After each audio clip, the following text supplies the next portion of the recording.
തൃശ്ശൂർ സാംസ്കാരിക നഗരത്തിൽ ഒരു സാംസ്കാരിക മുഖം തന്നെ വേണം. അങ്ങനെയാണ് പാർട്ടി സെക്രട്ടറി ബിനോയ് വിശ്വം സഖാവ് എന്നെ അവിചാരിതമായിട്ട് ഇങ്ങനൊരു ആവശ്യം ഉന്നയിച്ച് നിൽക്കണമെന്ന് പറയുന്നത്. നിഷേധിക്കാൻ പറ്റാത്തൊരു ബന്ധമാണ് എനിക്ക് ഇന്ത്യൻ കമ്മ്യൂണിസ്റ്റ് പാർട്ടിയോടും ഇടതുപക്ഷത്തോടുള്ളത്.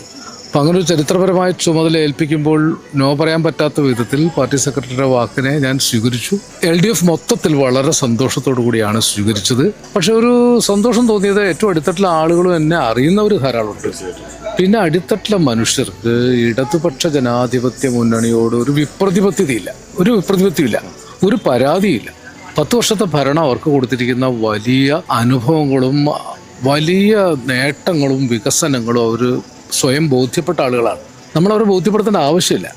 ഈ മീഡിയ ഉണ്ടാക്കുന്ന കള്ളക്കഥകളും നുണക്കഥകളും പ്രതിപക്ഷം പ്രചരിപ്പിക്കുന്ന പെരും നുണകളും ഫാഷിസ്റ്റ് ഗ്രൂപ്പുകൾ പ്രചരിപ്പിക്കുന്ന നുണകളും അല്ല യാഥാർത്ഥ്യമെന്ന് ജനങ്ങൾ ബോധ്യപ്പെട്ടിട്ടുണ്ടെന്ന് ഈ 15 ദിവസം കൊണ്ട് എനിക്ക് ബോധ്യപ്പെട്ടു.